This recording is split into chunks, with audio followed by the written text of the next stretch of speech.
ಅತ್ತೆ ಇವತ್ತೇನು ಸ್ಪೆಷಲ್? ಬಂಗಡೆ ತಗೊಂಡ್ಬಂದಿದ್ದಾರೆ. ಬಾಂಗ್ಡಾ ಫಿಶ್ ಫ್ರೈಯಾ? ಇವತ್ತು ಫ್ರೈ ಮಾಡ್ತೀರಾ? ಫ್ರೈ ಮಾಡ್ತೀನಿ. ಅಪ್ಪ ಹಾಗಾದ್ರೆ ಚೆನ್ನಾಗಿದೆ ಇವತ್ತಿನ ಊಟ. ಓಕೆ, ಬಾಂಗ್ಡಾ ತೊಗೊಂಡಿದ್ದೀರಾ. ಈಗ ಬಾಂಗ್ಡಾನ ಚೆನ್ನಾಗಿ ತೊಳ್ಕೊಂಡು ಕಟ್ಟಿಂಗ್ ಮಾಡ್ಕೊಂಡು ಇಟ್ಕೊಂಡಿದ್ದೀರಾ. ಅದೇನು ಫಿಶ್ ಮೊಟ್ಟೆನ ಅಷ್ಟು ಬಂದಿದೆ. ಅಷ್ಟೆಲ್ಲ ಬಂದದ್ದು ನೋಡಿ. ಉಪ್ಪು ತೊಗೊಂಡಿದ್ದೀರಾ, ಅರಿಶಿನ ತೊಗೊಂತೀರಾ, ಆಮೇಲೆ ಧನಿಯಾ ಪೌಡರ್, ಅದು ಧನಿಯಾ ಪೌಡರ್ 1 ಸ್ಪೂನ್ ತೊಗೊಂಡಿದ್ದೀರಾ. ಓಕೆ, ಖಾರದ ಪೌಡರ್ ತಗೊಂಡಿದ್ದೇನೆ. ಬ್ಯಾಡಗಿ ಮೆಣಸಿನ ಪೌಡರ್, ಅದು ಬ್ಯಾಡಗಿ ಮೆಣಸಿನಕಾಯಿ ಪೌಡರ್. ಹೌದಾ? ಓಕೆ, ಆಮೇಲೆ ಹುಣಸೆಹಣ್ಣು ರಸ ತಗೊಂಡಿದ್ದೇನೆ. ಓಕೆ, ಇದನ್ನ ಚೆನ್ನಾಗಿ ಮಿಕ್ಸ್ ಮಾಡ್ಕೋಬೇಕಾ. ಈಗ ನೀರು ಹಾಕೊಂಡು ಚೆನ್ನಾಗಿ ಒಂದ್ಸಲ ಮಿಕ್ಸ್ ಮಾಡ್ಕೊಳ್ತೀರಾ. ರುಬ್ಬೇಕನ್ನೋ ಕೆಲಸನೇ ಇಲ್ಲ. ರುಬ್ಬದ ಕೆಲಸನೇ ಇಲ್ಲ, ಅದು ಇನ್ಸ್ಟೆಂಟ್ ಮಸಾಲ. ಓಕೆ, ರುಬ್ಬದ ಕೆಲಸನೇ ಇಲ್ಲ.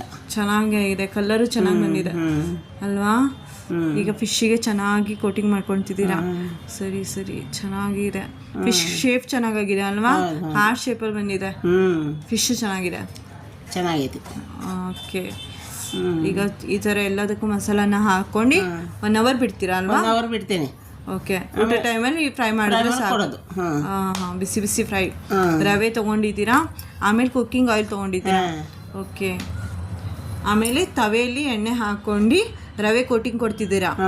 ಎಲ್ಲದಕ್ಕೂ ಚೆನ್ನಾಗಿ ರವೆನ ಹಚ್ಕೊಂಡು ತವೆಯಲ್ಲಿ ಇಟ್ಟರೆ ಆಯಿತು. ಫಿಶ್ ಫ್ರೈ ರೆಡಿ ಅನಿಸುತ್ತೆ ಅಲ್ವಾ?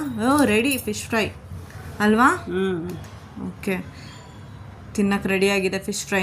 ಮಸ್ತ್ ಕಾಣ್ತಿದೆ ಅಲ್ವಾ? ಹಾರ್ಟ್ ಶೇಪಲ್ಲಿದೆ. ಓಕೆ, ಹಂಗಾರೆ